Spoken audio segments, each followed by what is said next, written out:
इसका मतलब है कि वहाँ धन धान्य है, तो इसलिए सोना चांदी डायमंड आदि के आभूषण भी पहनते हैं। और दूसरा, वो लोगों का जीवन इतना पवित्र है कि वो किसी, यद्यपि वहाँ कोई गिरा हुआ तो है ही नहीं, लेकिन फिर भी वो हाथ से किसी पशु की, गाय की, किसी पक्षी की वो सेवा करते हैं, हेल्प करते हैं, इन हाथों से पुरुषार्थ करते हैं। जो व्यक्ति सुबह से शाम तक खेत में कुदाल लेकर के पुरुषार्थ करता है, उस व्यक्ति के हाथ बहुत पवित्र हैं, बहुत सुंदर हैं वो हाथ। तो मेरे को याद आ रहा है कि एक बार लाल बहादुर शास्त्री जी ने ये कहा था कि भाई, उनसे किसी ने पूछा कि ये झंडा किसको फहराना चाहिए, झंडा फहराना था एक बार कहीं किसी कार्यक्रम में। तो उन्होंने कहा कि इस गांव में सबसे पवित्र, सबसे सुंदर जिसके हाथ हैं वो व्यक्ति आकर के इस झंडे को हाथ लगाए। तो वहाँ पर किसी ने पूछा कि जी सुंदर तो हमारे गांव में फला व्यक्ति है, लेकिन उसका तो चरित्र अच्छा नहीं है, वो तो शराब आदि पीता है, अपने घर में पिटाई करता है रोज़, हाथ तो उसके बड़े सुंदर हैं। तो उन्होंने बताया था कि मैं उन सुंदर हाथों की बात नहीं कर रहा हूँ, मैं उन सुंदर हाथों की बात कर रहा हूँ जो सुबह से शाम तक खेत में पुरुषार्थ करते हैं, जो सुबह से शाम तक किसी रोगी की सेवा करते हैं, किसी असहाय बेसहारा की सेवा करते हैं। उन हाथों को मैं पवित्र मानता हूँ, क्योंकि झंडा भी बहुत पवित्र है। तो ये इतना पवित्र जो झंडा है वो किसी पवित्र हाथ से ही फहराया जाना चाहिए। जो व्यक्ति बहुत चोरी डकैती करते हैं, गड़बड़ घोटाले करते हैं, भ्रष्टाचार करते हैं, और वो व्यक्ति जब अपने हाथ से उस पवित्र झंडे को फहराते हैं तो शायद वो झंडा भी रोता होगा और शायद भारत माता भी रोती होगी, क्योंकि वो इतना पवित्र झंडा है। उसके लिए लाखों ने अपने सर कटवाए हैं, फांसी पे चढ़े हैं, तब कहीं जाके वो पवित्र झंडा हमारे हाथ में आया है। तो उसको फहराने के लिए हाथ भी पवित्र होने चाहिए। तो अयोध्या के जो लोग हैं, इन सब के हाथ आभूषणों से सुशोभित हैं, सबके पवित्र हाथ हैं, क्योंकि कोई भी उन हाथों से हिंसा नहीं करता है, कोई भी उन हाथों से कोई बुरा काम नहीं करता है, कोई पाप नहीं करता है। सब हाथों से पुरुषार्थ करते हैं, दान करते हैं, मेहनत करते हैं, सेवा करते हैं, यज्ञ करते हैं। तो इसलिए सबके हाथ आभूषणों से युक्त हैं। न हस्ताभरणे वापि दृश्यते नाप्यनात्मवान। ये तो बहुत ही बड़ी बात है। कोई ऐसा व्यक्ति नहीं है जो अनात्मवान हो, माने आत्मा वाला, जो आत्मा वाला नहीं है, ऐसा कोई व्यक्ति नहीं, माने सब आत्मवान हैं। तो आप कहेंगे जी आत्मवान तो हम सभी हैं, मतलब आत्मा तो हम सब के अंदर ही है, तो ये अयोध्या में कौन सी विशेषता है कि वहाँ पर कोई भी अनात्मवान नहीं है। यहाँ आत्मवान उस व्यक्ति को कहा जाएगा जो अपनी आत्मा के गुणों के अनुरूप जीता है, वो व्यक्ति आत्मवान है। हम तो शरीर और प्रकृति के गुणों के अनुरूप अपना जीवन जीते हैं, इसलिए आत्मा को तो हमने मार ही रखा है, जिसको कहते हैं ना आत्महत्यारा। तो यही आत्महत्या है। आत्महत्या का मतलब है जिसने अपनी आत्मा के गुणों को ताक पे रख रखा है। वो व्यक्ति मंदिर में जाकर के 1 घंटा दिया भी जलाता है और कोई मंत्र पाठ भी करता है, या दुर्गा स्तुति भी करता है, या शिव का या रुद्राष्टक का पाठ करता है, या हनुमान चालीसा गाता है, या जगदीश हरि की आरती करता है, या गायत्री मंत्र कुछ भी करता है, जो भी उसकी पूजा पद्धति है। और इतना करके 1 घंटा करके और दिन भर फिर लोगों को लूटता है, तो वो अपनी आत्मा का हत्यारा है। क्योंकि आत्मा कभी भी ये नहीं कहती है कि किसी दूसरे को धोखा दो या अपने आप को धोखा दो। और वास्तव में जो व्यक्ति दूसरे को धोखा देता है तो वो दूसरे को तो क्या ही धोखा देगा, वास्तव में तो अपने आप को ही धोखा दे रहा होता है। जब कोई किसी दूसरे का बुरा करता है या बुरा सोचता है तो ये आत्महत्यारा है, वो आत्मवान नहीं है। क्योंकि आत्मा तो किसी को भी कष्ट नहीं देना चाहती, आत्मा तो अपना ही स्वरूप सब में देखती है। जो आत्मवान हो जाता है, यो माम पश्यति सर्वत्र सर्वम च मयि पश्यति तस्य हम न प्रणश्यामि स च में न प्रणश्यति। जो सब में मुझको देखता है और मुझ में सबको देखता है कि सब भगवान के अंदर स्थित हैं, सब भगवान के ही हैं और इन सब के अंदर भगवान ही है, ऐसा जो देखता है उसकी दृष्टि वास्तव में ठीक ठीक दृष्टि है। बाकी तो जो मुझे नहीं देखते हैं वो खुद में भी मुझे नहीं देखते हैं, दूसरों में भी मुझको नहीं देखते हैं, तो उनके लिए तो मैं नष्ट ही हुआ हूँ और वो भी मेरे लिए नष्ट हुए जैसे ही हैं। लेकिन जो मुझे सब में देखते हैं और सबको मुझ में देखते हैं, उनके लिए मैं कभी ओझल नहीं होता हूँ और वो भी मेरी दृष्टि से कभी ओझल नहीं होते हैं, सदा मेरी दृष्टि में रहते हैं वो। कितनी बड़ी बात है ये, जो भगवान की दृष्टि में रही, भगवान की निगरानी में रही, माने भगवान जिसको जानता हो।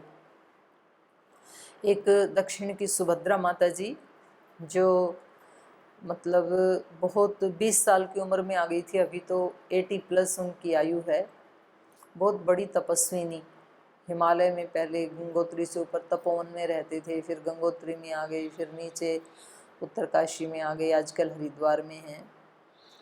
तो उन्होंने एक दिन ऐसे ही बातचीत करते हुए एक बात कही। किसी ने उनसे पूछा, माता जी आपने भगवान जी को देख लिया?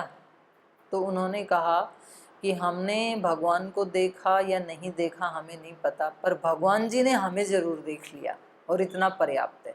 वो हमें देख लें ये हमारे लिए बहुत है, उनकी दृष्टि हमारे ऊपर पड़ जाए ये हमारे लिए बहुत बड़ी बात है। तो यहाँ पर जो आत्मवान व्यक्ति है वो कभी ऐसा कोई आचरण नहीं करता है जिससे उसकी आत्मा की हत्या हो जाए, क्योंकि आत्मा कोई भी गलत काम करने से पहले एक बार प्रेरणा देती है, ऐसा मत कर। ये है आत्मवान होना। और व्यक्ति वहीं का वहीं रुक जाए, चाहे करोड़ों का लॉस भी क्यों ना हो रहा हो, लेकिन यदि आत्म प्रेरणा ये कह रही है कि इधर पैर मत रख, अच्छा तो लग रहा है लेकिन बहुत बड़ा ये धोखा है, बहुत बड़ा लालच है, अगर पता लग गया तो बुरा फंसेगा तू और तेरा कुल खानदान और 7 पीढ़ियां तक बदनाम हो जाएंगी, तू इधर मत जाइए, पाप की तरफ पैर मत रख। और उस प्रेरणा को जो व्यक्ति सुन ले और वैसा आचरण करे वो है आत्मवान। और जो उसको कहे कि तू छोड़ना, आज कलयुग में तू कौन सी बात मेरे को सिखा रहा है, अपने मन को ऐसे कह करके, और बोले यहाँ तो जो जीता वही सिकंदर, जो जीता वो सिकंदर नहीं होता है। और सिकंदर कोई आदर्श नहीं है हमारा, लुटेरा है हमारे लिए। हमारे लिए तो आदर्श वो हैं जो आत्मवान व्यक्ति हैं, जो मर्यादा पुरुषोत्तम श्री राम हैं, भगवान शिव हैं, योगेश्वर कृष्ण हैं, उन लोगों को आत्मवान कहा जाएगा।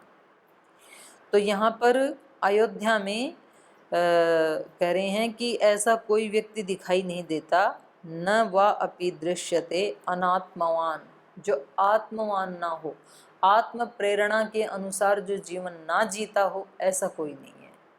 तो वो गांव में देशी कहावत है, आत्मा सो परमात्मा। तुम परमात्मा को नहीं जानते हो ना, कोई बात नहीं। जो तुम्हारी आत्मा जिस काम को करने में आपको भय लगता है, लज्जा आती है कि ये करूं कि ना करूं, कोई देख ना ले कहीं, शंका होती है आपको कि ये काम ठीक रहेगा कि ठीक नहीं रहेगा, ये 3 भावनाएं जहाँ पैदा होती हैं उस काम को कभी नहीं करना चाहिए।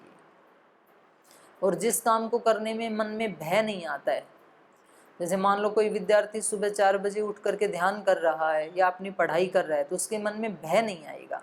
और यदि वो सो रहा है 6 बजे तक, तो बीच बीच में आंखें खुलेंगी और वो मन में उसको भय रहेगा कि कहीं कोई मेरे को देख ना ले सोया हुआ। तो जहाँ भय नहीं होता है, भय तब नहीं होता है जब हम अपने कर्तव्य कर्म को कर रहे होते हैं। कोई व्यक्ति एकांत में पूजा आराधना कर रहा है तो उसको भय नहीं लगेगा, लेकिन एकांत में यदि चोरी कर रहा है या जारी कर रहा है तो उसको भय लगेगा कि कहीं कोई पकड़ ना ले, कोई देख ना ले। भय, लज्जा, जिस काम को करते हुए खुद व्यक्ति को अपने आप से भी शर्म आती हो, मतलब खुद अपनी आत्मा के सामने ही शर्मिंदा होना पड़े, तो वो काम ठीक नहीं है। और जिस काम को करते हुए आत्मा में गौरव की अनुभूति हो, कोई व्यक्ति किसी की सेवा कर रहा है, किसी रोगी की हेल्प कर रहा है, किसी की शरीर से सेवा कर रहा है, मन से कर रहा है, वाणी से कर रहा है, धन से कर रहा है, तो उसको करते हुए उसको लज्जा नहीं आती है, बल्कि आत्म गौरव होता है उसको, तो वो काम श्रेष्ठ है। भय, लज्जा और किसी काम को करने में शंका, तीसरा है, शंका नहीं होती है कि कर तो रहा हूँ, ये ठीक है या गलत है मुझे पता नहीं, तो जहाँ ये शंका आती है तो समझ लो कि फिर वो ठीक नहीं ही है, क्योंकि जो अच्छा होगा उसके लिए शंका कभी आ ही नहीं सकती है। जो व्यक्ति अपने खेत में जाके पुरुषार्थ करता है तो उस व्यक्ति को कभी शंका आ ही नहीं सकती है। जो विद्यार्थी अपनी पढ़ाई करता है उसको शंका नहीं आएगी। जो जवान अपनी सीमा पे खड़ा है तो उसके मन में ये शंका नहीं आएगी कि मैं अच्छा काम कर रहा हूँ या गलत कर रहा हूँ। कोई गृहिणी अपने घर को बहुत अच्छे से संभाल रही है पूरी जिम्मेदारियों को, तो उसके मन में कभी ये नहीं आएगा कि ये जो मैं कर्म कर रही हूँ ये ठीक है कि गलत है, ऐसा नहीं आता है। वो आता तब ही है जब हम उस काम को उनमने अनमने मन से करते हैं, माने आधा मन है उधर आधा उस काम में नहीं है, तो फिर हमें लगता है कि ये मैं ठीक कर रहा हूँ कि गलत, क्योंकि आपने पूरी शक्ति वहाँ पर नहीं लगाई। तो इसलिए फिर मन भटकता रहता है आगे या पीछे। तो ना तो उनको आगे का कुछ मिलने वाला है, पीछे वाला तो जा ही चुका है, वो तो कभी वापस नहीं आएगा, और जो वर्तमान में मिलना चाहिए था उससे भी फिर वंचित रह जाते हैं। तो अपने तीनों ही काल को, त्रिकाल को हम बिगाड़ लेते हैं। तो जब व्यक्ति आत्मवान होता है तो ये तीन चीज़ें नहीं होती हैं, ना कोई भय होता है, ना कोई लज्जा होती है, ना कोई शंका होती है। तो इसको कहा आत्मा सो परमात्मा। आत्मा में जो प्रेरणा भगवान देता है, क्योंकि भगवान तो सब जगह है, लेकिन उसकी प्राप्ति कहाँ हो, उसकी प्रेरणा हम कहाँ पाएं, तो कहा कि उसकी प्रेरणा अपने हृदय में बैठ करके पाओ, उसकी उपलब्धि हृदय में होगी। ईश्वर सर्वभूतानां हृदय अर्जुन तिष्ठति। अर्जुन ने पूछा था कि जिस भगवान की आप बात कर रहे हैं, जिसको योग के द्वारा जाना जा सकता है, तो आप मुझे बताइए कि मैं उसको कहाँ जानूं, कहाँ ढूंढूं? इतना बड़ा संसार है, इतने बड़े संसार में अगर किसी को ढूंढना है और एड्रेस है ही नहीं कि वो कहाँ रहता है, तो कैसे ढूंढेंगे? तो सबसे पहले कम से कम देश का नाम पता लगे कि वो भारत में है कि अमेरिका में है कि रसिया में है कि कनाडा में है कि यूके में है, यूएसए में है, नाइजीरिया में है, किस देश में, पहले तो ये पता लगे। फिर उस देश के कौन से स्टेट में है, कौन से ज़िले में है, कौन सी तहसील में है, कौन से नगर में है या गांव में है, तब जाके उस व्यक्ति का पता चल सकता है। फिर गांव में जाके भी पूछना पड़ेगा फला व्यक्ति का मकान कहाँ है।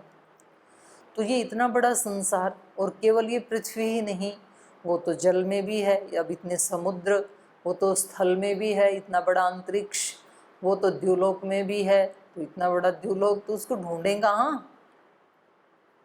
तो वहाँ पर भगवान जी ने कहा कहीं भी जाने की ज़रूरत नहीं है, वो सबके हृदय में बैठा हुआ है। तो अपने हृदय में बैठा हुआ परमात्मा ही हमें प्रेरणा देता है। तो जब हम उसको सुन करके उसके अनुसार जीवन को आचरण करते हैं, व्यवहार करते हैं, तब हम सच्चे अर्थों में आत्मवान बनते हैं। तो अयोध्या में सभी लोग कैसे हैं? आत्मवान हैं। न वापि दृश्यते अनात्मवान, कोई भी यहाँ पर आत्मा से रहित दिखाई नहीं देता है। नानाहिताग्निर्न यज्वा न क्षुद्रो वा न तस्करः कश्चिद् आसीद् अयोध्यायां न च वृत्तो न संकरः। न अनहिताग्नि, कोई ऐसा व्यक्ति नहीं है जो अग्निहोत्र ना करता हो। इसका मतलब ये यज्ञ जो है, हमारी पूजा की पद्धति, ये सतयुग से चली आ रही है, राम के राज्य से, वैदिक काल जिसको कहा जाता है, उस समय से ये यज्ञ की परंपरा चली आ रही है। तो वहाँ अब ये भी कह सकते थे कि सब लोग मंदिर में जाते हैं या सब लोग किसी अन्य पद्धति से, वो भी तो यहाँ बता सकते थे। तो लाखों वर्ष पहले महर्षि वाल्मीकि जी ने जो वहाँ का वर्णन बताया, तो उसमें ये बताया कि कोई ऐसा घर नहीं है जिसमें अग्निहोत्र ना होता हो, माने अग्नि कभी बुझती नहीं है घर में। और ये तो लाखों वर्षों की तो बात छोड़ दीजिए, ये तो 40-50 वर्ष पहले हमने भी देखा गांव में, माने इतना आंधी तूफान झेलते हुए हमारी जो वैदिक सभ्यता और संस्कृति है, इतनी गुलामी में रहते हुए, उसके बावजूद भी जो ग्रामीण एरिया है उसमें इस बात को बचा के रखा हुआ था। तो हमें अच्छे से याद है कि उस समय दिया सलाई मुश्किल से मोहल्ले भर में किसी एक व्यक्ति के पास भले ही मिल जाए, वरना सब अपने, जैसे रात को खाना बनाते थे तो उसमें वो जो गाय के गोसे का जो एक टुकड़ा है वो अग्नि में लगा के ऊपर से उसको ढक देते थे, तो वो धीरे धीरे रात को सुलग के और सुबह उसके ऊपर की अग्नि हटा के उसी को सुलगा के, और एक वो फूकनी होती थी, उससे फूक मार के अग्नि प्रज्वलित हो जाती थी। और बाई चांस किसी के घर में अगर वो अग्नि बुझ गई तो वो पड़ोसी के यहाँ से ले आता था। तो आग मांगने आते थे लोग कि थोड़ी सी अग्नि देना, मेरे को पूरा याद है। तो यज्ञ में भी ऐसे 4 अग्नियाँ होती हैं। गारहपत्य अग्नि जो घर में गृहपति की होती है, फिर एक होती है आहवनीय जिसमें हवन किया जाता है, एक होती है पुरोडाश जिसमें पकाया जाता है हवि को, गारहपत्य में से लाया जाता है और पुरोडाश में उसको पकाया जाता है हवि को, और आहवनीय में उसको आहूत किया जाता है। और एक होती है दक्षिणाग्नि, उसके पास गुरु बैठ के शिष्यों को पढ़ाता है। तो अग्नि कई चीज़ों का प्रतीक है।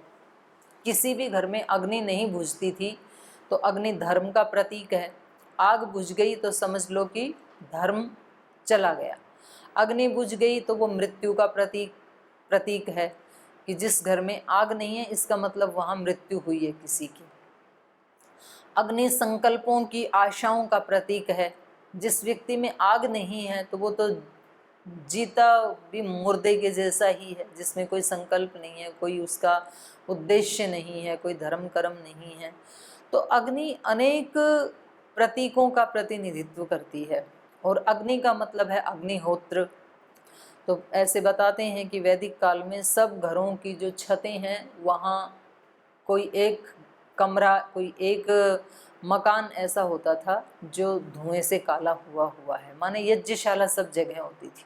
जैसे दक्षिण भारत में आज भी प्रचलन है कि चाहे शहर में मकान बनाएं या गांव में बनाएं तो एक छोटा सा मंदिर घर में जरूर होता है, माने भगवान जी के लिए जरूर घर में स्थान रखते हैं, उन्होंने बचाया है उस चीज़ को। उत्तर भारत में ऐसा नहीं है, ना तो मंदिर बनाते हैं घर में ना यज्ञशाला बनाते हैं, कुछ अपवाद रूप में घरों को छोड़ करके। तो घरों में जिस पद्धति से आप भगवान की आराधना करते हैं तो उसका एक अलग स्थान जरूर होना चाहिए। लोग महल बनाते हैं, बंगले बनाते हैं, उसमें 20, 30, 50 कमरे मिलेंगे, लेकिन भगवान जी के लिए कोई स्थान नहीं है वहाँ पे। हाँ, कुत्ते के लिए ज़रूर मिलेगा, कुत्ते के लिए 3 कमरे मिलेंगे आपको, उसको सर्दी में रहने का अलग मिलेगा, गर्मी में अलग मिलेगा, सब मौसम में अलग मिलेगा। भगवान के लिए कोई जगह नहीं है। तो ऐसा ये हमारी संस्कृति नहीं है। पशु को भी पक्षियों को भी दें, कुत्ते से कोई विरोध नहीं है। तो बलिवैश्व देव यज्ञ में कौवे के लिए, कुत्ते के लिए, गाय के लिए, बिल्ली के लिए सबको खाना खिलाने का विधान है वैदिक धर्म में। लेकिन उसके साथ साथ अग्निहोत्र का, क्योंकि ये सबसे वैज्ञानिक तरीका है उन देवों को अपनी श्रद्धा, अपनी हवि अर्पित करने का। अग्नि में जो पदार्थ डाला जाता है वो नष्ट नहीं होता है, बल्कि वो पदार्थ सैकड़ों गुना ज़्यादा शक्तिशाली हो जाता है। 1 चम्मच यदि अग्नि में घी की डालते हैं तो वो 100 चम्मच के समान सूक्ष्म होकर के लाभ देती है। 1 चम्मच घी कोई व्यक्ति अकेला खाएगा तो अकेले व्यक्ति को लाभ होगा, लेकिन वही 1 चम्मच यदि अग्नि में डालता है तो सैकड़ों लोगों को लाभ हो जाता है। और वो उसमें उसके मित्र शत्रु कोई भी हो सकते हैं, उसमें कोई भेदभाव भी नहीं है। तो ये सबसे साइंटिफिक तरीका है भगवान को अपना वो अर्पित करने का, हवि अर्पित करने का। क्योंकि जैसे हम मूर्ति आदि के ऊपर चढ़ाते हैं तो फिर वो इधर उधर बिखर करके कभी कभी वहाँ दुर्गंध भी पैदा हो जाती है और वो वेस्ट भी होता है। बस ज़्यादा से ज़्यादा उस गंध में कुछ कीड़े पैदा होकर के वो कीड़े उसको खा सकते हैं। तो वो मुझे लगता नहीं है कि वो कीड़े कोई बहुत ज़्यादा उपकार करेंगे। तो मैं माफ़ी चाहती हूँ, मैं किसी की भावनाओं को आहत नहीं करना चाहती हूँ, पर जो रामायण में लिखा है ये वैज्ञानिक तरीका मालूम पड़ता है। तो इन्होंने कहा नाना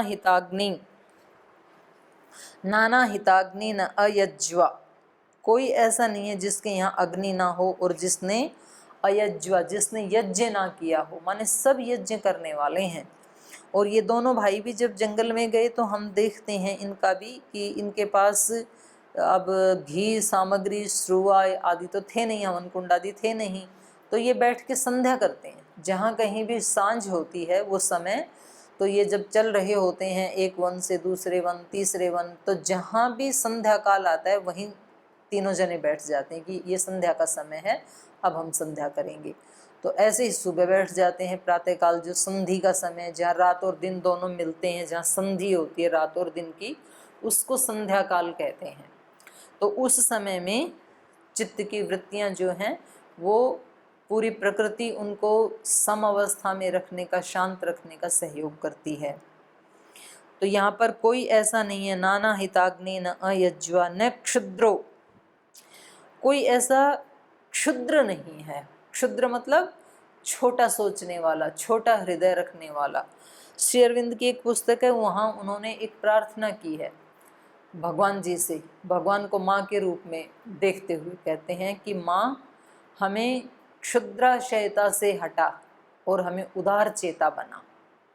क्योंकि हमारा हृदय जब क्षुद्र होता है तभी हम भेदभाव करते हैं, तभी हमें कुछ अपने दिखाई देते हैं, कुछ पराई दिखाई देते हैं। किसी के ऊपर हमारा राग हो जाता है, किसी से द्वेष हो जाता है, किसी को अनुग्रहित कर देते हैं, किसी की हिंसा कर देते हैं। जब व्यक्ति उदार चेता बन जाता है तो फिर सभी अपने नजर आने लगते हैं, क्योंकि हम भगवान के हैं। मेरा एकमात्र सहारा माता पिता गुरु भाई बंधु सखा सहायक सब ईश्वर है, और उस ईश्वर की सभी संतानें हैं, उन्होंने ही सारी सृष्टि को बनाया है। तो उसके नाते ये सारे अपने ही भाई बहन हैं। हरि के नाते से सब नाते, इससे सभी सुहाते। जैसे अपने भाई बहन सबको सुहाते हैं, वो कैसे भी हों तो हम उनको स्वीकार कर लेते हैं। तो ऐसे जब हम भगवान को अपना माता पिता मानते हैं तो भगवान के पैदा किए हुए तो सभी मनुष्य नहीं बल्कि सब प्राणी भी अपने ही स्वजन परिजन हैं।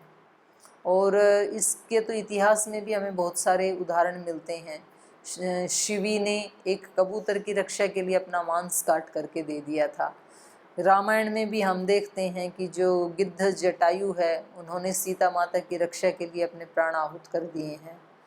तो पशु पक्षी भी जब सेतु का निर्माण कर रहे होते हैं तो एक छोटी सी गिलहरी भी आकर के उसमें सहयोग देती है, वानर भालू भी उसमें लग जाते हैं। तो हमारे यहाँ तो सब प्राणी मात्र को ही स्वजन परिजन माना है, बंधु सखा माना है। तो यहाँ पर कोई भी क्षुद्र हृदय वाले नहीं हैं। और आज तो व्यक्ति की हालत ये हो गई कि वो अपने ही जो 4-5 लोग हैं घर में, जो 4-5 बेटे बेटियां हैं, उनमें भी छोटे छोटे बच्चों के दिमाग में माता पिता ये संस्कार भर देते हैं। वो बोलते हैं कि नहीं ये वाला बेड तो हमारा है, बोले नहीं ये वाला बेड तो अंकल का है, आंटी का है, ये हमारा नहीं है, ये कमरा हमारा है, ये दूसरे का है। उनमें हमारा और उनका ये भाव हम बचपन में भर देते हैं एक ही परिवार में। और कहाँ हमारी जो संस्कृति है, वैदिक संस्कृति, वो कहते हैं वसुधैव कुटुंबकम। केवल भारत ही नहीं, पूरी वसुधा अपना ही परिवार है, तो उसके साथ वैसे ही व्यवहार करो जैसे कि कोई अपने कुटुंबी जन के साथ करता है। अब ये भाव केवल भारत में मिल सकता है। अब ये चीन में ये भाव कभी आ सकता ही नहीं, क्योंकि उनके कहीं जीन्स में ही नहीं है। इसलिए वो ऐसे ये बायोवेप बनाते हैं कि जिससे करोड़ों करोड़ों लोगों को इतना कष्ट दे करके, और वो सोचते हैं कि इससे हमारी समृद्धि बढ़ जाएगी। तो ये कितनी बड़ी नादानी है। करोड़ों करोड़ों लोगों को कष्ट दे करके कभी कोई व्यक्ति या कोई राष्ट्र, कोई देश कभी कोई सुखी हो सकता है? कदापि नहीं हो सकता है। ये तो सर्वनाश को न्योता देना है, माने खुद ही अपने लिए अपनी कब्र खोदने जैसा है। तो क्योंकि व्यक्ति को जैसा फल चाहिए वैसा तो बीज तो बोना पड़ेगा। अब बीज बबूल का बोया तो उस पर आम कहाँ से लग जाएंगे, उसमें तो कांटे ही आने वाले हैं।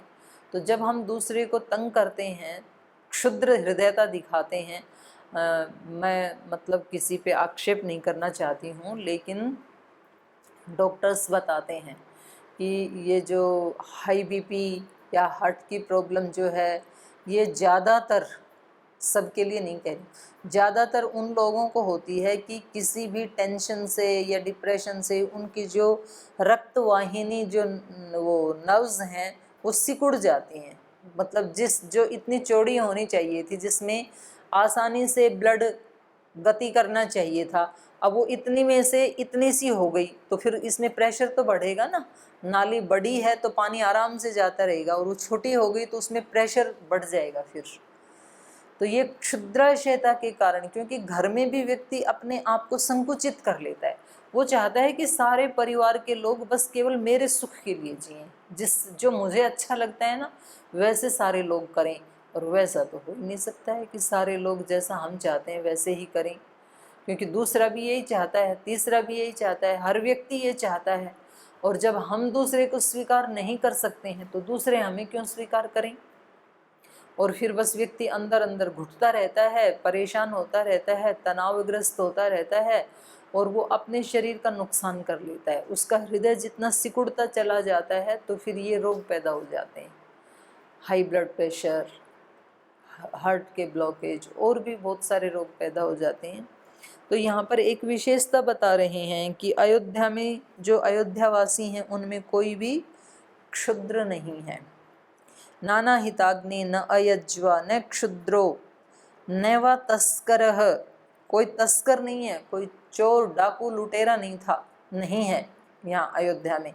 ये बात महाराजा दशरथ की राज्य की भी कही जा रही है। बिल्कुल यही बात महाराजा अश्वपति के राज्य की भी उपनिषदों में कही गई है। न मेस्तेनो जनपदे न कदरियो न मद्यप नाना हिताग्नि, वहाँ भी यही शब्द आया है।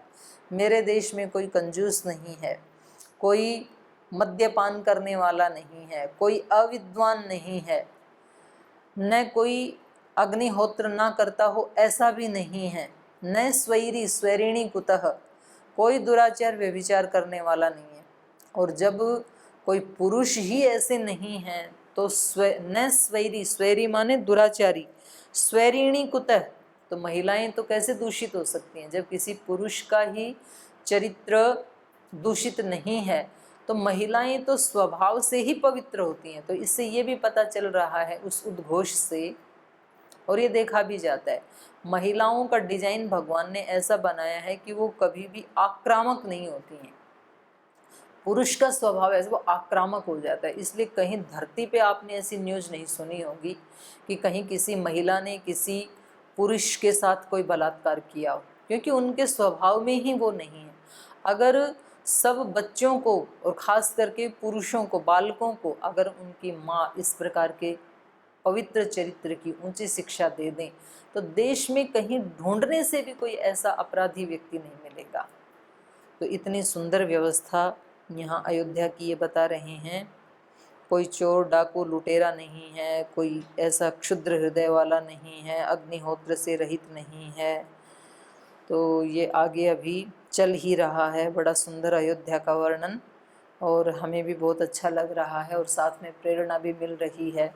चलो पूरे देश के तो हम राजा नहीं हैं, पर अपनी ये जो अयोध्या नगरी है इसके तो हम राजा हैं। तो हमें कम से कम पहले यहाँ तो ऐसी व्यवस्था बना ही लेनी चाहिए, क्योंकि इसमें तो किसी की कोई हस्तक्षेप भी नहीं है। तो इनके ऊपर आप भी चिंतन करें, अपने शरीर की अयोध्या को भी सुंदर बनाने का। शेष चर्चा अगले सत्र में। आज यहीं विराम लेते हैं।